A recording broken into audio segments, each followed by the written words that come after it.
ದಕ್ಷಿಣ ಕನ್ನಡ ಬೆಳತಂಗಡಿ ತಾಲೂಕಿನಾದ್ಯಂತ ಭಾರೀ ಮಳೆಯಾಗಿದೆ. ಹಲವು ಕಡೆಗಳಲ್ಲಿ ನೀರು ನುಗ್ಗಿ ಅವಾಂತರ ಸೃಷ್ಟಿಯಾಗಿದೆ.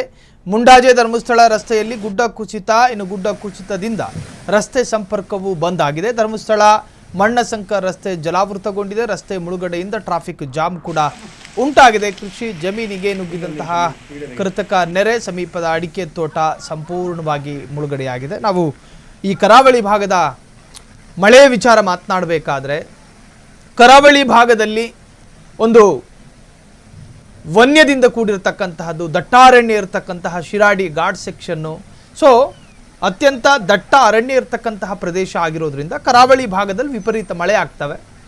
ಇಂತಹ ಮಳೆ ಬಂದಂತಹ ಸಂದರ್ಭದಲ್ಲಿ ಕೃಷಿಕರಿಗೆ ಒಂದು ಸ್ವಲ್ಪ ಪ್ರಮಾಣದ ಆತಂಕಗಳು ಕೂಡ ಉಂಟಾಗುತ್ತೆ. ಕಾರಣ ಈ ಅಡಿಕೆ ಮರಗಳಿಗೆ ವಿಪರೀತವಾದಂತಹ ನೀರು ಅದಕ್ಕೆ ಮಾರಕ ಅಂತ ಕರೆಸ್ಕೊಳ್ಳುತ್ತೆ. ಅದಕ್ಕೆ ವಿಪರೀತವಾದಂತಹ ನೀರಾಗೋದಿಲ್ಲ. ಸೊ ಇಂತಹ ಸಂದರ್ಭದಲ್ಲಿ ಅಡಿಕೆ ಬೆಳೆಯನ್ನೇ ನಂಬಿರತಕ್ಕಂತಹ ಕರಾವಳಿ ಭಾಗದ ಜನರಿಗೂ ಕೂಡ ಒಂದು ತರಹದ ಆತಂಕಗಳು. ಇದು ಮಂಗಳೂರಿನ ಬೆಳತಂಗಡಿ ಭಾಗದಲ್ಲಂತೂ ವಿಪರೀತ ಓತಪ್ರೋತ ಎಡೆಬಿಡದಂತಹ ಮಳೆ ಸುರಿತಾ ಇದೆ. ಜನರಿಗೆ ಆತಂಕ. ಒಂದು ಮಳೆ ನೂರಾರು ಅವಾಂತರ ಅನ್ನುವ ತರಹದಲ್ಲಿ ಸೊ ದೃಶ್ಯಗಳು ನಮಗೆ ಭಾಸವಾಗ್ತಾ ಇದೆ.